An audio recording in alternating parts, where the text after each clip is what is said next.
আপনি জাতিকে ফাঁকি দিতে পারেন। আমি আব্দুর রাজ্জাক বিন ইউসুফ কোন সমস্যাকে সামনে রেখে জাতিকে ফাঁকি দেওয়ার জন্য পৃথিবীতে আসেনি।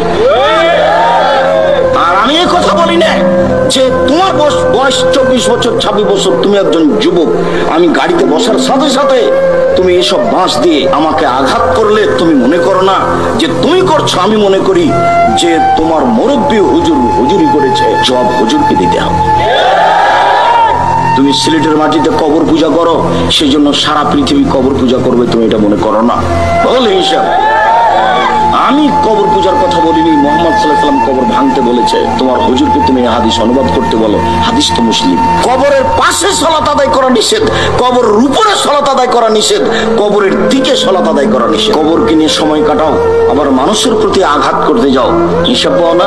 আমি এর বিনিময় তোমার কাছে চাইনি, তোমার কাছে কি চাইবো?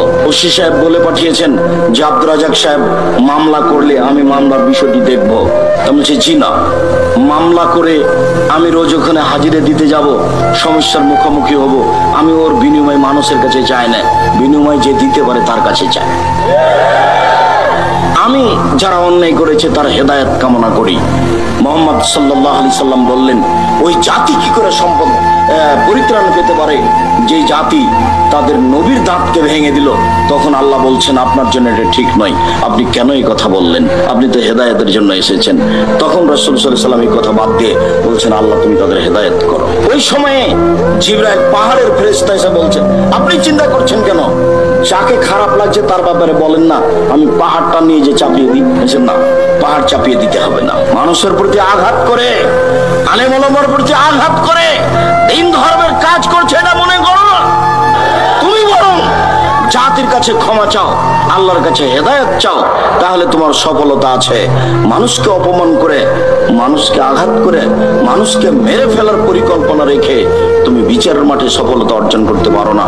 এই যুবক, তুমি তোমার হুজুরকে বলো, তোমার পীর সাহেবকে বলো, দেখে এভাবে বলুক, আল্লাহে আল্লাহর কসম, আল্লাহে আল্লাহর কসম, আল্লাহে আল্লাহর কসম, আমি পীর সাহেব 30 বছর থেকে কোনোদিন অপ্রয়োজনীয় বাক্য বলিনি। দেখি তোমার হুজুর বলতে পারে কিনা। আমি আব্দুর রাজ্জাক বিন ইউসুফ বলছি জাতির সামনে, আমি জাতির ক্ষতি করিনি। আল্লাহে আল্লাহর কসম, আল্লাহে আল্লাহর কসম, আল্লাহে আল্লাহর কসম, আমি আব্দুর রাজ্জাক বিন ইউসুফ 30 বছর থেকে কোনোদিন অপ্রয়োজনীয় বাক্য বলিনি। আপনাকে তিতাও লাগতে পারে, আপনাকে মিঠাও লাগতে পারে।